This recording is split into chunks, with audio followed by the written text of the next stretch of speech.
I am Meneptah.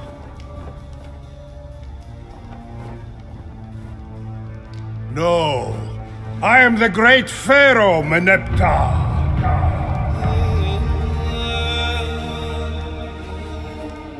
10 years ago, I inherited the throne in the shadow of my father.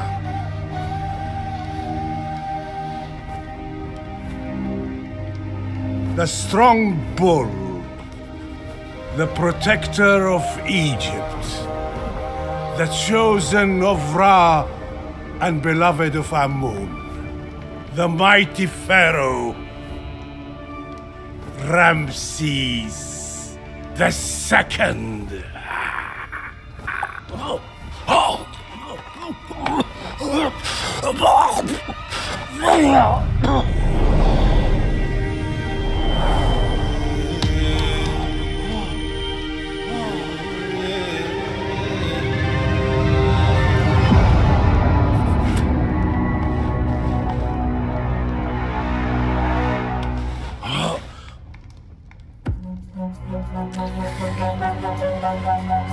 Egypt has flourished throughout my reign, but now I sense the eyes of Set upon me, and dark times are coming.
What will happen to my kingdom after my soul slips into the eternal lands of the afterlife?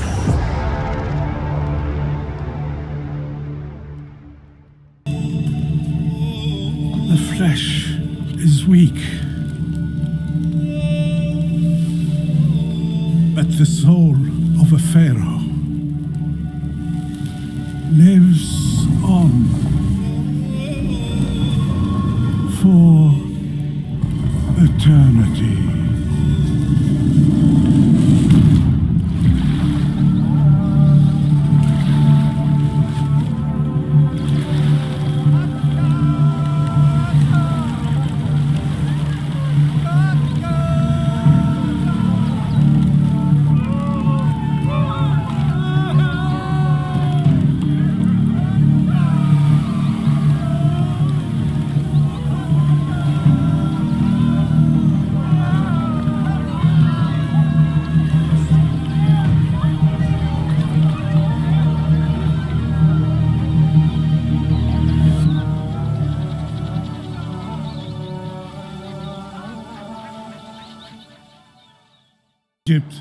I did so as but one of countless sons. Even so, my father, Ramesses the Great, was untroubled choosing his heirs. Now I often wonder if his certainty was an illusion. My son, Seti, is a proud and formidable warrior, the very image of a mighty pharaoh to be. I've given him land on the bridge between Lower and Upper Egypt. Should the fires of insurrection ignite there, he would stamp it out with ruthless aggression. Yet I cannot deny his nature is as brutal as his strength. Such recklessness pervades his every action, and he cares nothing for the priests and peasants he will one day rule. I can only hope his marriage to Tasuret will soothe his callous rage. His love for her is unquestionable, and her calm wisdom may yet succeed in keeping his temper in check. If only the gods would send me a sign. Have I chosen an heir that will bolster our empire's might, leading his people to glory? Or will his arrogance and disregard bring us to ruin and drown all of Egypt in blood?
When my father Ramesses II reconquered the Sinai Peninsula, he made two things clear.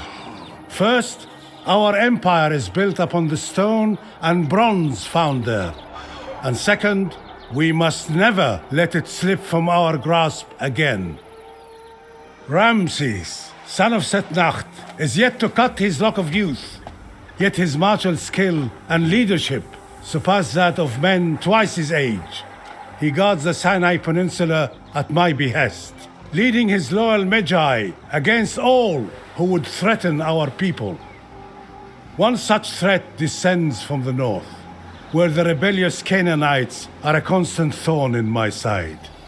However, Ramesses has stamped out their defiance at every turn. He accrues victories with ease, and his pride grows with every triumph. Such arrogance is not unfounded. The boy has wreathed himself in glory, anointing his khopesh in the blood of Egypt's enemies. Yet, I worry for the royalty that runs in his veins. When he inevitably seeks the throne of Egypt, will the gods help him grasp it? He claims to bear divine favor, and even I cannot deny an air of destiny surrounds him. Perhaps the gods call on young Ramesses to match the greatness of his namesake, and one day roll over all of Egypt. Ramesses, I'm sure, believes so.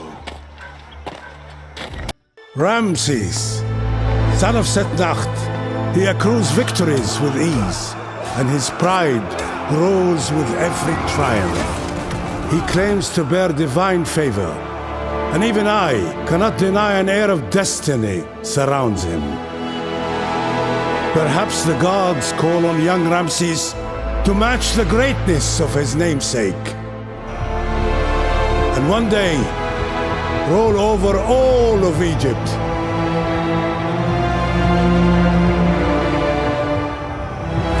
Ramses, I'm sure, believes so.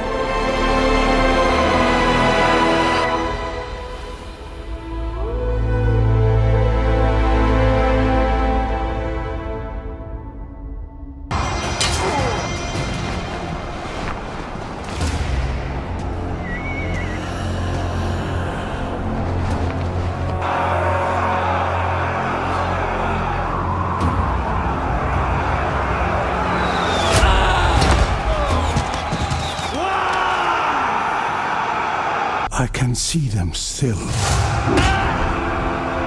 Warriors, the people of the sea. The whole earth was emptied. No land could stand against their force. And then, like a whisper on the western wind, they were gone. Mighty Set, master of storms, shaker of the heavens, he had closed the door in the north, and the invaders came no more.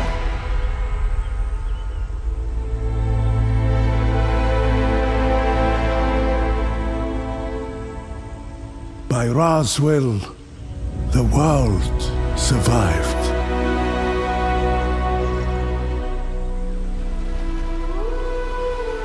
At least, for now. Peace is a delicate balance.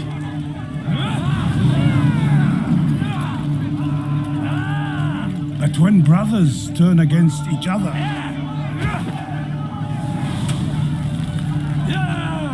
virtues are abandoned.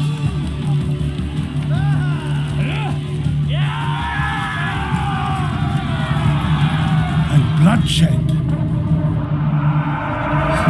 is inevitable.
A capable wife has been the boon of any great pharaoh. And there has been no pharaoh greater than my father.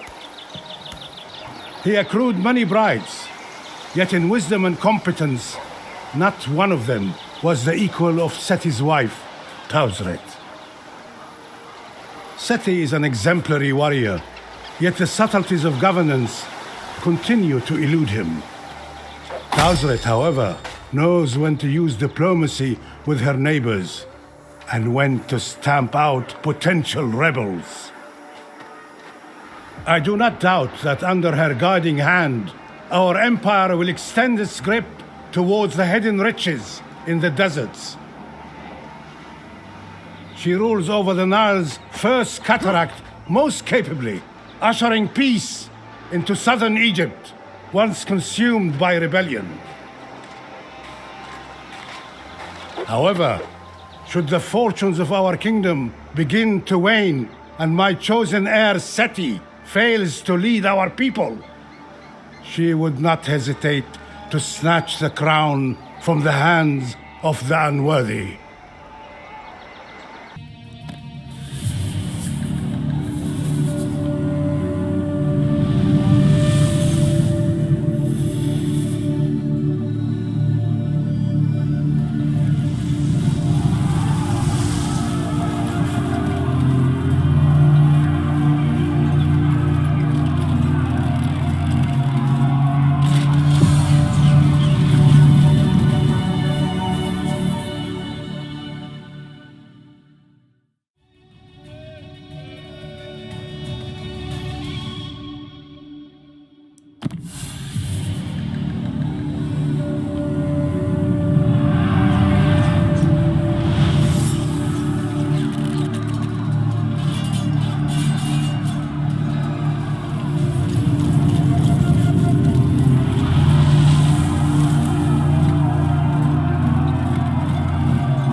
I deal in blood and gold.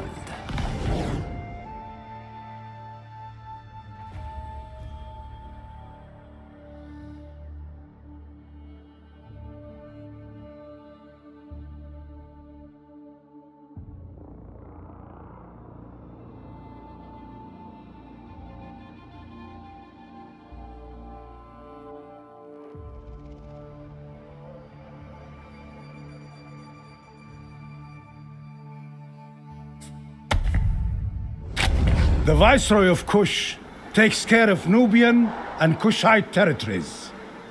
He makes sure their mines sustain the wealth of Egypt and keeps the unruly warriors under the Pharaoh's heel. It is a proud and distinguished title bestowed upon worthy men. My son Amenesse disagrees. I granted him dominion over our lands to the south, full of riches, and free for him to barter with or conquer. Yet all I receive in return is bitterness and resentment. The more his wealth and influence grows, the more dangerous he becomes. Amenesse has no love for his brother Seti and his wife Tasuret. He could stake his claim as a prince of Egypt by challenging his brother for the throne. Perhaps it was a mistake to send him so far from my oversight. Or perhaps his fortune is a message from great Amun. Could it be that one day this gold-kissed son of Egypt is destined to trade the title of Viceroy for the divine role of Pharaoh? People will read my administration.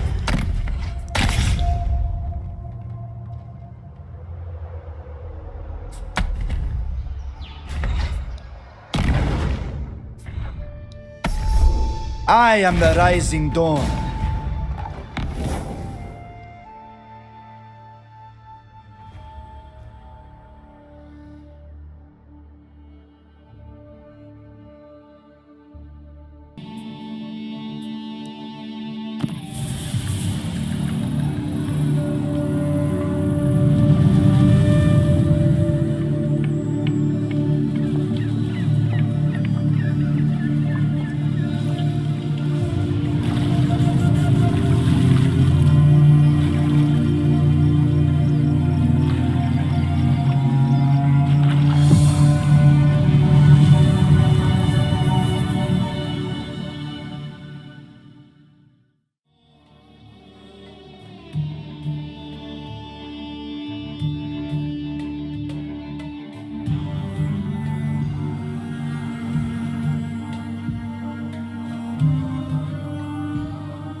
The flesh is weak, but the soul of a pharaoh lives on for eternity.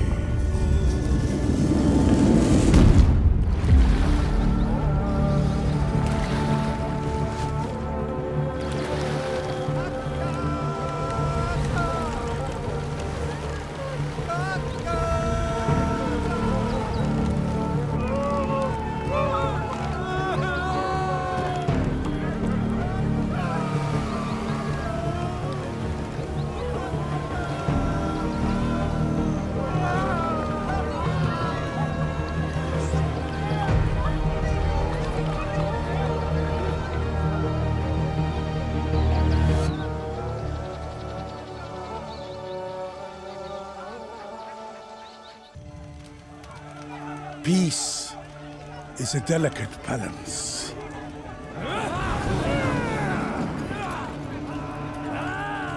But when brothers turn against each other,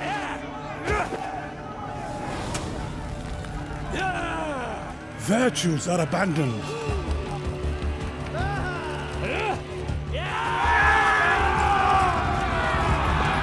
And bloodshed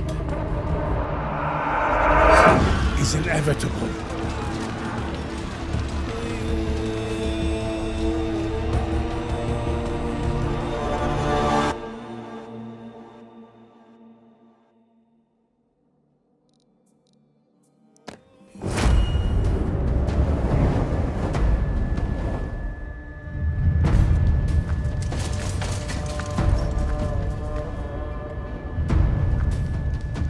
When the gods choose you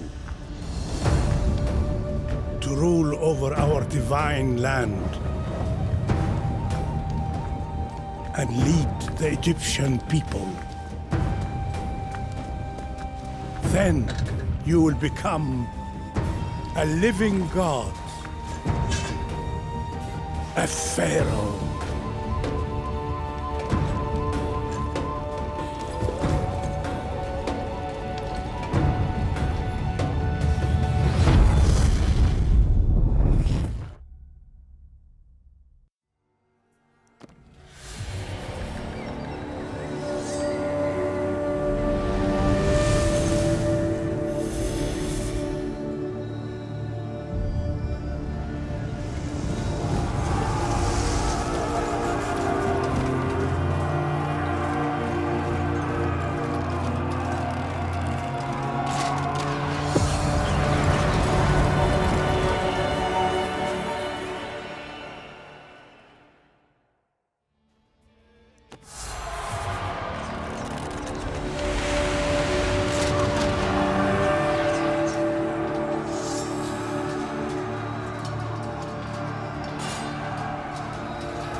The deepest scars hold the greatest lessons.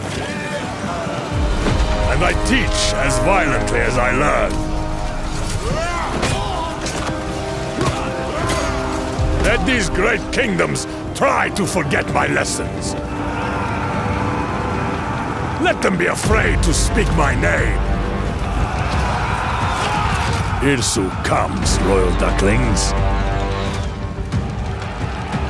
He is a warty old crocodile with 1,000 scars. He brings chaos, anarchy, blood in the water.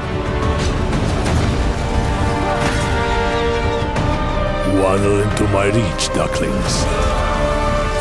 The old crocodile is coming!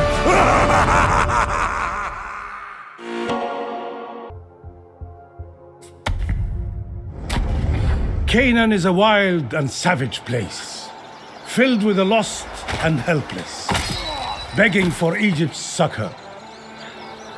Instead, Egypt's trade suffers raiding and rebellion at the hands of sadistic warlords, eager to spit on my kindness.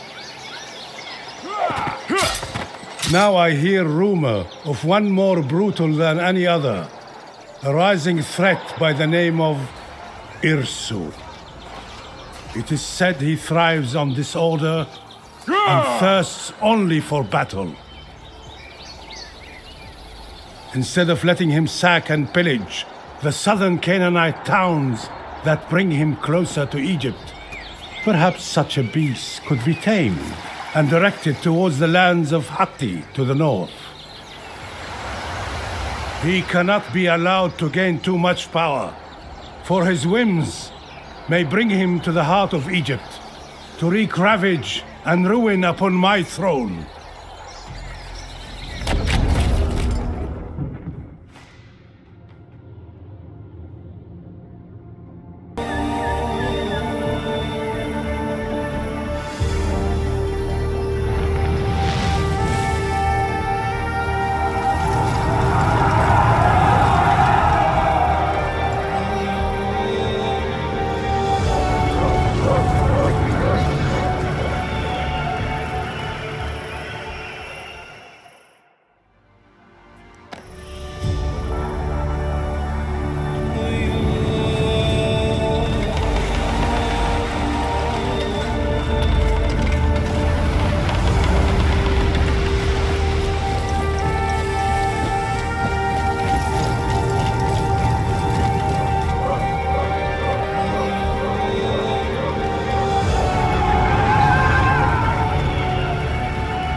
The Canaanites to the north are little more than barbarians, desperately clinging to the goodwill of my empire and the trade that Egypt brings to their shores.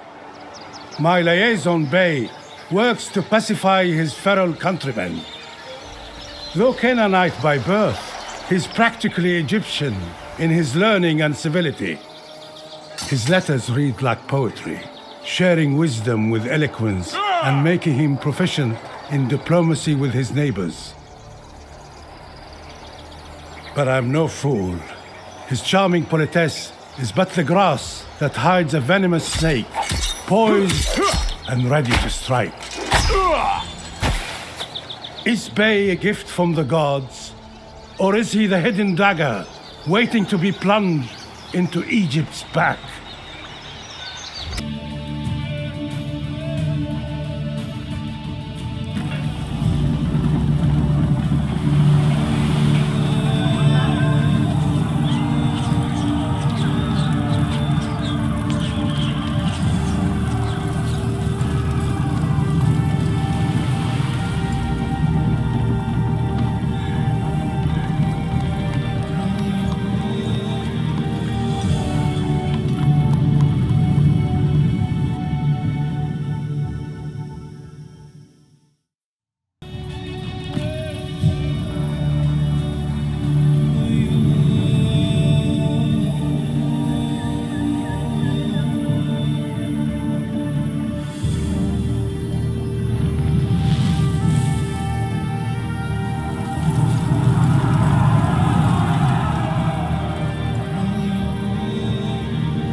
My Pharaoh, your humble servant before you. Kemet is overrun. They sweep in like the tide, flooding our lands. The north is pillaged, left in ashes, and the fire rages at our borders. My Pharaoh, I beseech you, your lands have been deserted. Lost are all the lords, taken in by the tide, or left dead on the rocks. They are unrelenting and unpredictable as the waters that spawned them.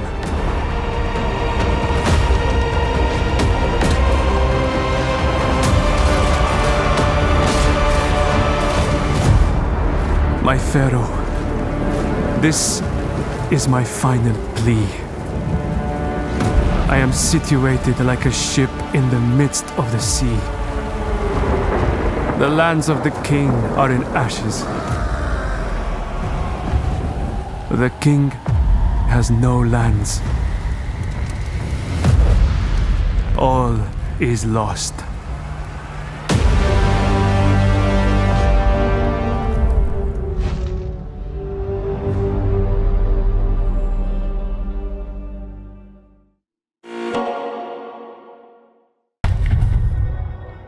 Hittie is a land of misery and misfortune, torn asunder by endless strife and conflict.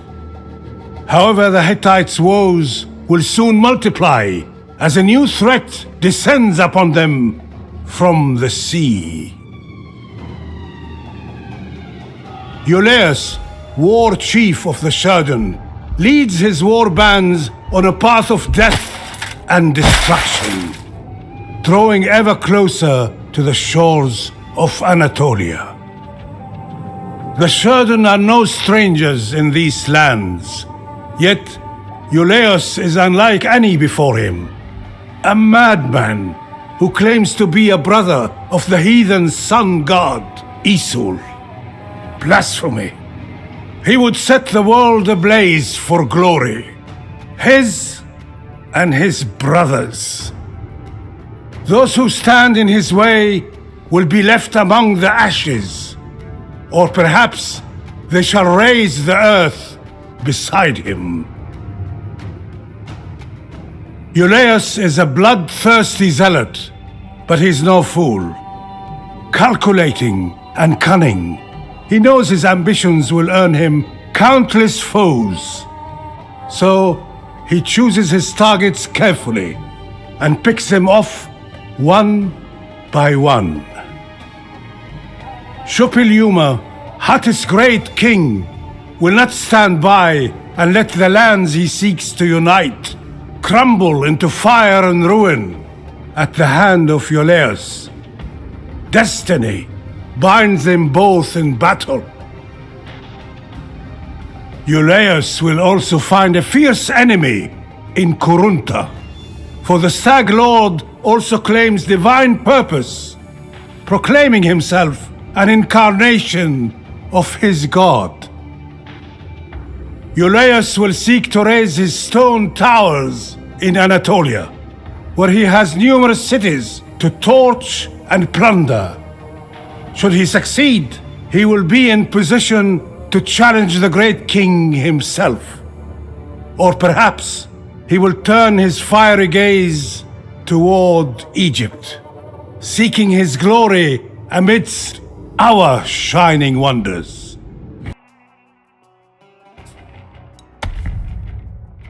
Like us, the Canaanites fear and resent the people of the sea.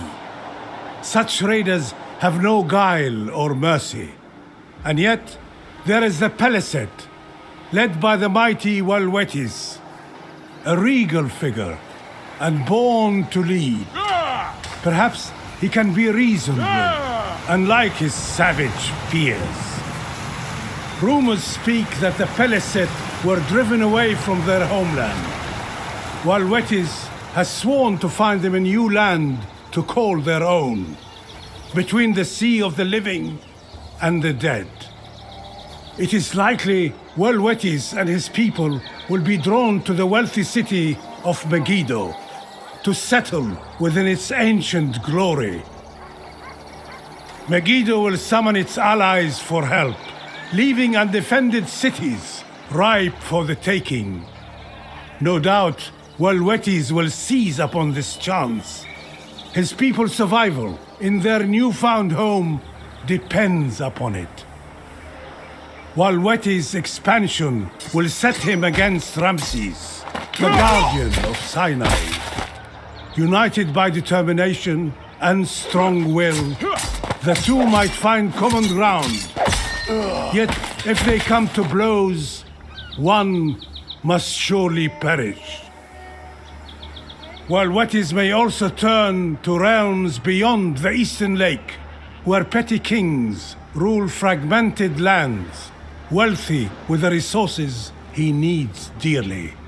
If he wishes to establish control over their bounties, conquest and plunder await. Bey controls the lands to the north. True to his cunning, Bey may stake swiftly against the Palisade, or perhaps reel them in with honeyed words to take advantage of their strength. Determined and strong, Walewetes wants only the best for his people. Yet he will surely leave his mark upon Canaan. He has earned my respect and my fear, for he may yet become a threat to Egypt, should the crown become more enticing than mere survival.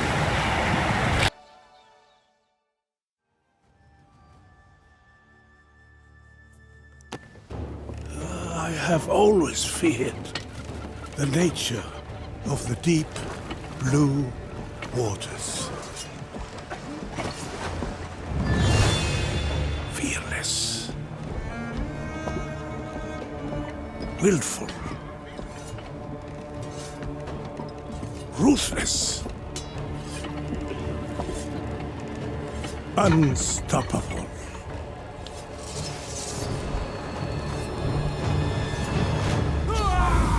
I dread the day the tide might bring them back.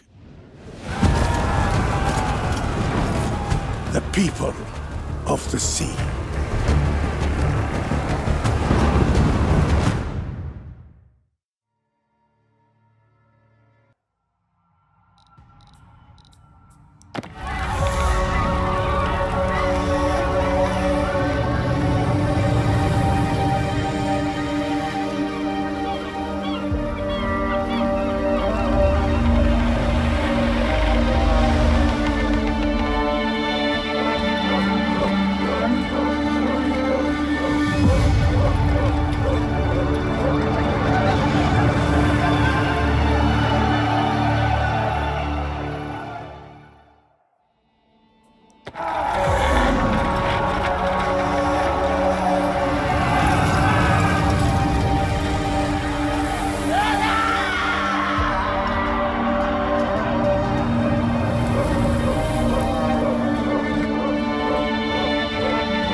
In my dreams, I can see them still. Warriors, the people of the sea. The whole earth was emptied. No land could stand against their force. And then, like a whisper on the western wind, they were gone. Mighty Set, master of storms, shaker of the heavens. He had closed the door in the north, and the invaders came no more. By Ra's will, the world survived. At least, for now. Sometimes I question the lessons I was taught as a child. The world grows dark, and our enemies stronger. Can Hittie survive when others throw down their morals so easily? We will not be consumed by the sea. We will build above it, high above, until the gods can see our worth.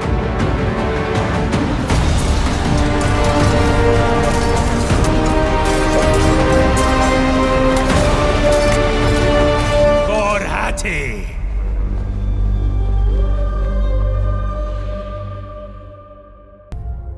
Hittie is a weak and broken land, left vanquished by the might of Ramesses the Great. Now a dark cloud hangs over Hittie, and the land lies fractured. Suppilima, son of King Tugalia IV, is all that holds Hattusha together, but fate seems set against him. Though he's surrounded by kin, the Hittites are a fickle and treacherous people.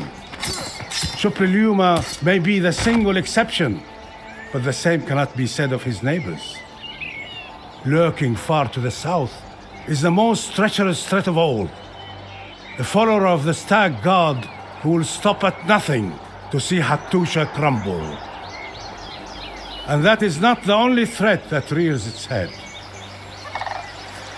Jealous tribes exist in every kingdom, sowing discord at every opportunity. As the Libu rise against Egypt, so do the Phrygians rise against Hattusha, all while Suppilima fights valiantly to save the lives of his people.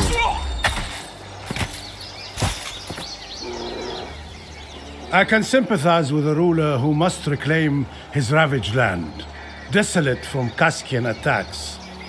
A man who values peace and diplomacy is a rare thing indeed. One who rules through a firm but fair hand, even more so.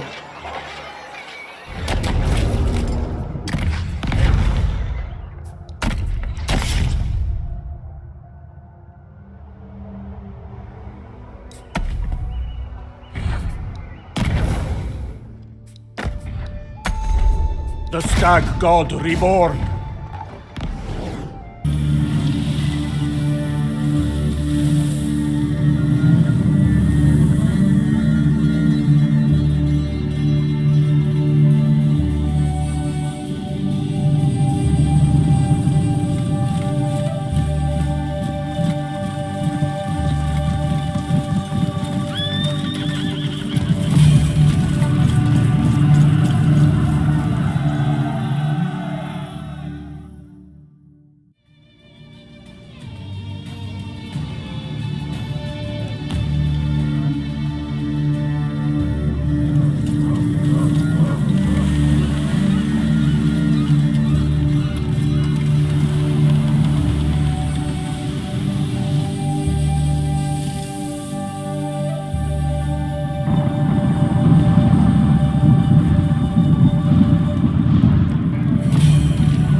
The Hittites are lost in darkness.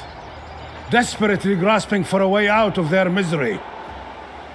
At the heart of that darkness lies the ruler of Tarhuntasha, Kurunta, whose greed, jealousy, and cunning continues to tear Hittie apart.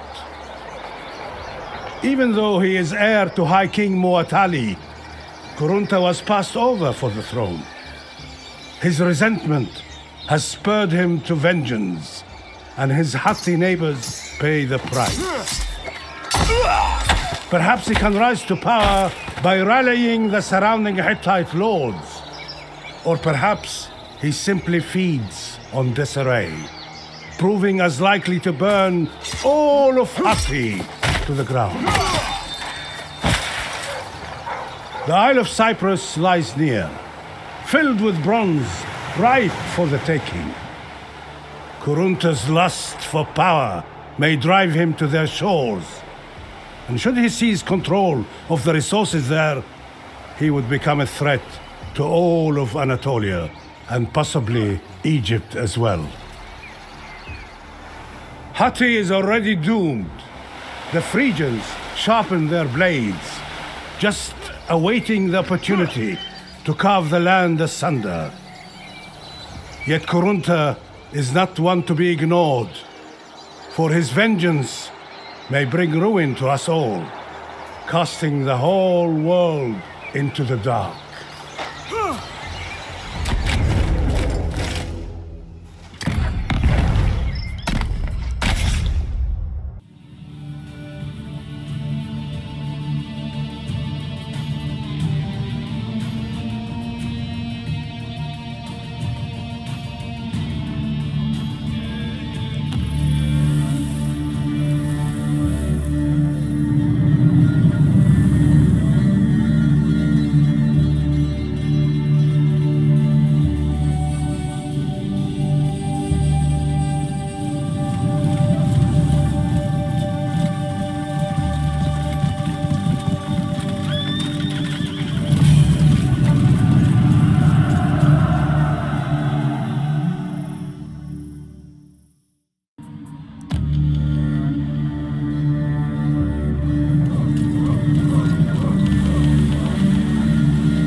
Peace is a delicate balance.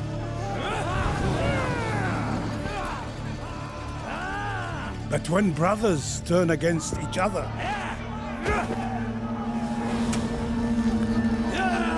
virtues are abandoned.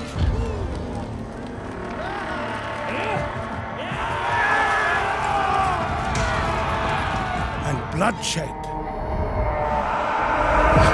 is inevitable.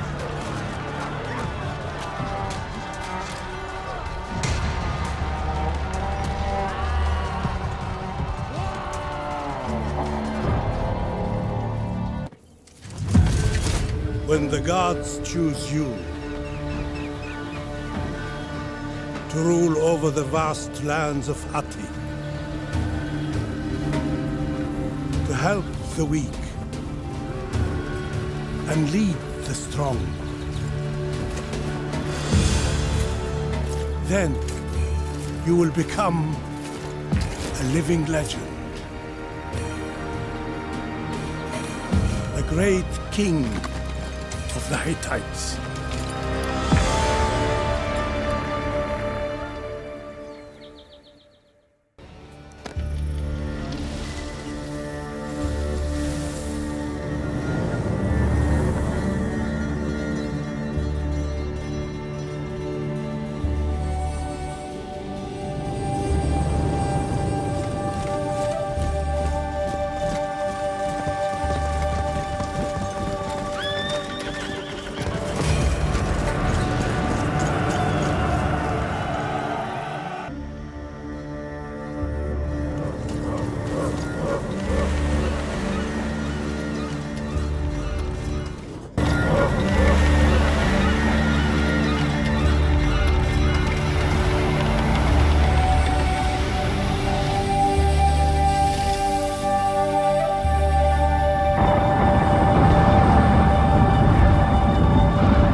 The city of Babylon, a gem coveted by all throughout its glorious history. Its leader, Adad Shuma Usur, a noble king determined to restore his kingdom to its former splendor, will face daunting obstacles on his way. Relentless Elamite raids press on the Babylonian borders, eyeing the kingdom and its riches with greed. They dream of their own empire. Should their attempt at conquest succeed, they would become a threat to all. Assyrian influence adds to Babylon's precarious situation. The rival empire has no intention of surrendering and seeks to regain its lost lands. Beyond Assyria, the Hittite Empire also looks in Babylon's direction. Mighty Hittite kings have long desired the wealth and treasures of the city. They quietly prepare to launch a war campaign. Lastly, the Canaanite tribes south of Hittie are easily overlooked.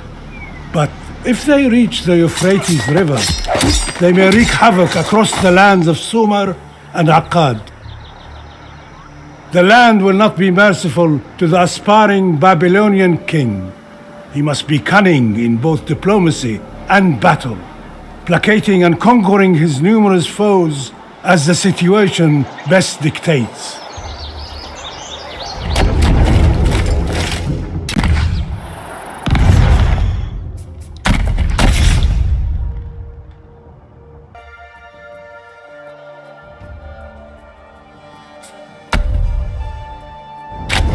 The Tigris River is a gift from the gods. Its waters nourish a civilization as old as ours. It gave life to many cities, with Ashur among the greatest. The Assyrians are formidable. United, their military prowess matches our own. But like any empire, they face trials both internal and external. This kingdom is rife with opportunists. One such leader, Ninurta Apol-Ekur, considers himself superior to others and is seeking Assyria's throne. He must manage his Hittite neighbors, lest they bring his downfall. Yet he is belligerent and prefers war over diplomacy. Trouble comes from within too, taking advantage of Ninurta's vulnerability. Other Assyrian factions seek to claim territory and prestige at his expense.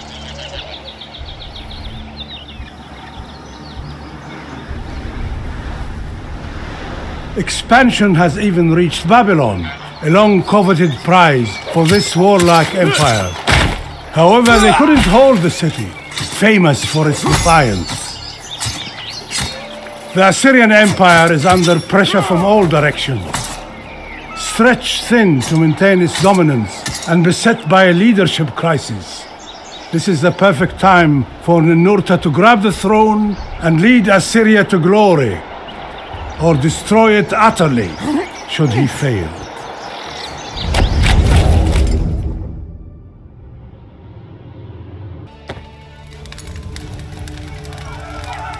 Peace is a delicate balance.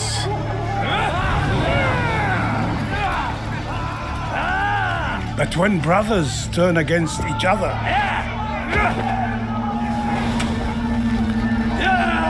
virtues are abandoned.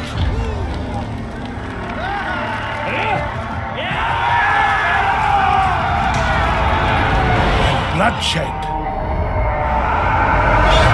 is inevitable.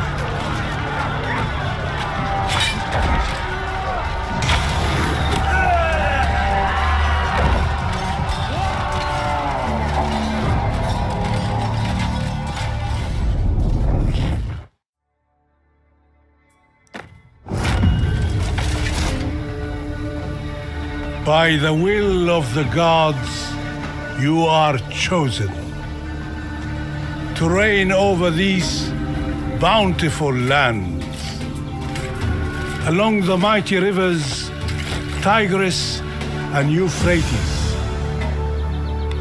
to become a leader of man and beast, a true king of the universe.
So it has come to this. Good men, torn from their kin, to rage and spill the blood of other men's foes. But we will not be forgotten.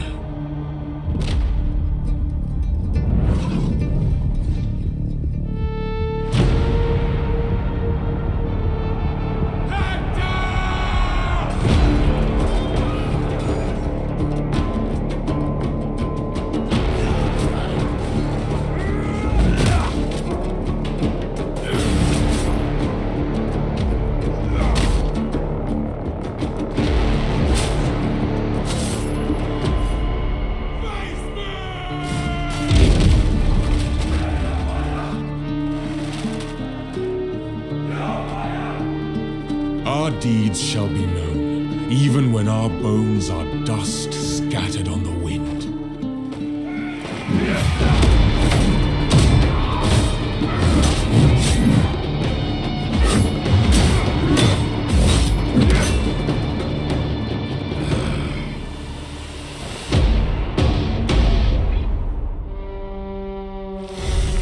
And our names will inspire the mighty to rise.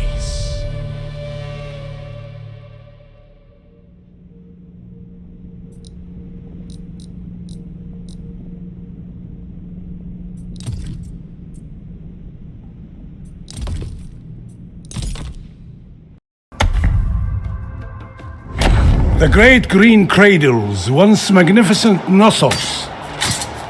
The North Mainland is home to the great Achaeans, as they tell it anyway. But their legacy is not their own in truth. We know them as petty and prideful. Ships and warlust are the sum of their strength. At Mycenae's heart, formidable in his fortress-like palace, sits King Agamemnon. From on high, all he sees is land, his land. Yet the people below chip and tear at it. Agamemnon will not have it. He will humiliate his foes in battle and will enforce his kingship upon them. This he welcomes, just as much as the season's crop and cattle. He will then seek to impose his peculiar sort of unity even further. Across the waters, where Mycenae has often tried to gain a foothold. Troy has bitter memories of this. It will resist by any means, but others may welcome it. Some lands, though still fractured, have yielded to Achaean advances before. Mycenae will use the opportunity to present itself as a benign, strong sovereign. Any who would serve them might be spared the tensions and misfortunes growing across the region. The sea lanes of trade and prosperity have long bound our disparate lands together.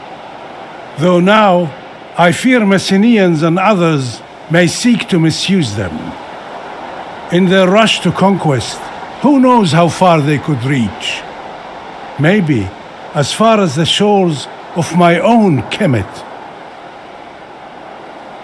Agamemnon is determined to restore his people's fading luster. He would burnish the bronze of his Messenian domain. He would blind and buffet all who oppose his ambition. His single-mindedness is as sharp as the tip of a spear, pointing ever forward.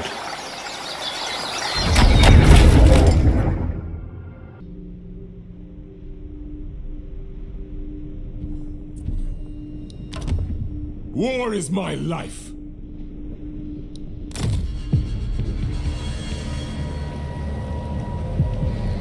Are we mere playthings of the gods? Or do we plead divine influence to justify our foolish choices? He's taken her! He's taken my wife!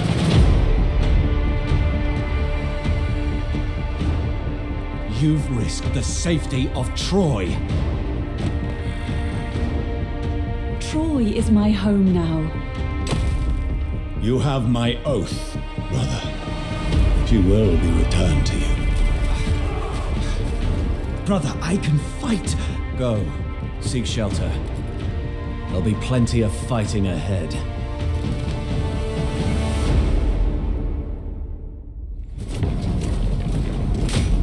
Helen's flight was a grave wound to Achaean pride. King Menelaus will have his revenge. And his brother will have his war with Troy, just as the gods intended. Issues are abandoned.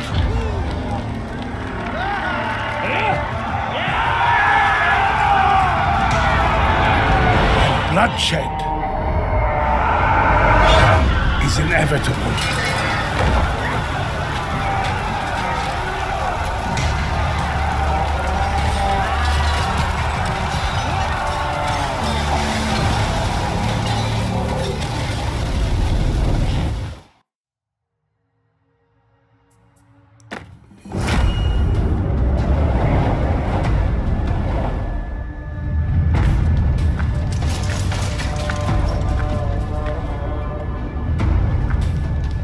The gods have chosen you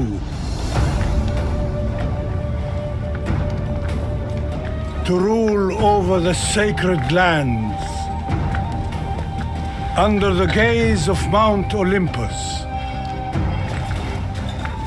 You have become a true hero, the ruler of the Aegean.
The Great Green's Cove was once the domain of Knossos, a people most agreeable and cultured. But they are gone. A cauldron of turmoil remains. Still, in the face of aggression and duplicity, the Trojans have ever tried to retain their dignity. Their strength is considerable, their standing solid. Yet their Phrygian neighbors are coarse and belligerent enough to justify Troy's anger. The Trojans have long been loyal to their sovereign, but the past is past. Attie's grip weakens. Far be it for vulnerable Priam to ever call another ruler father again. Prideful Messenians have usurped the claim to glory once held by Knossos, and they only trade in boasts and blows. Surely Trojans will not give up their treasures because a mere Messenian has brandished a sword and is snarled in their face. No Messenian has mastered the sword and snarl better than Agamemnon. Though king of his own overbearing tribe, he is not content, nor will he ever be. Thracians from the mainland too thrive in strife and discontent, and they seem immune to compromise despite Troy's diplomatic skill. Yet Priam must try, whether it be taming the wild spirit of the Thracians or seeking accord with his sly and fractious brethren in the west of Hittie. Troy is abundant in potential and has long had the means to become mighty, though it has kept its ambition hidden under subservience. Now the opportunity is here.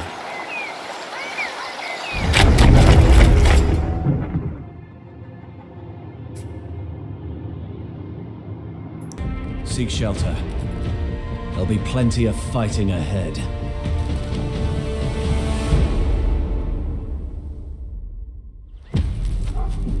The wrath of Achaea will descend upon Troy. Paris acted in love, but he has incited war. Whether the walls of Ilios will endure, only the gods can tell.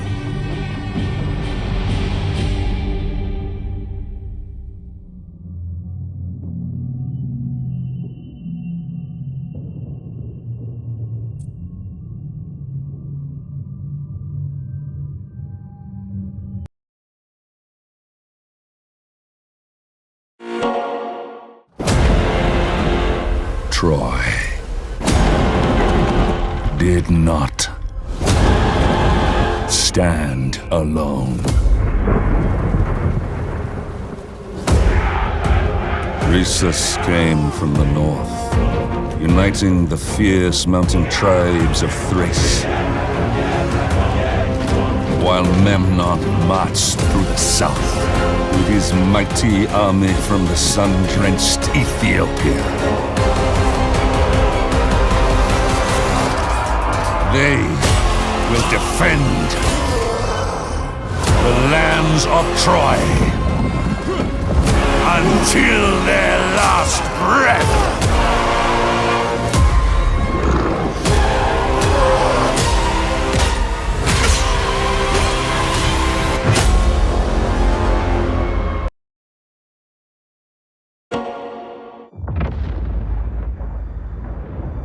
Great Ajax, who wields the strength of giants. Come and fight me, men of Thebes!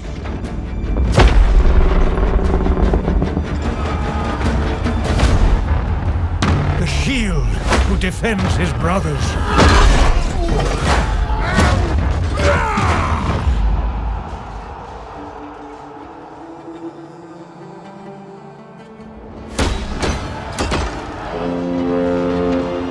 While the swift sword of Diomedes yearns to surpass his father.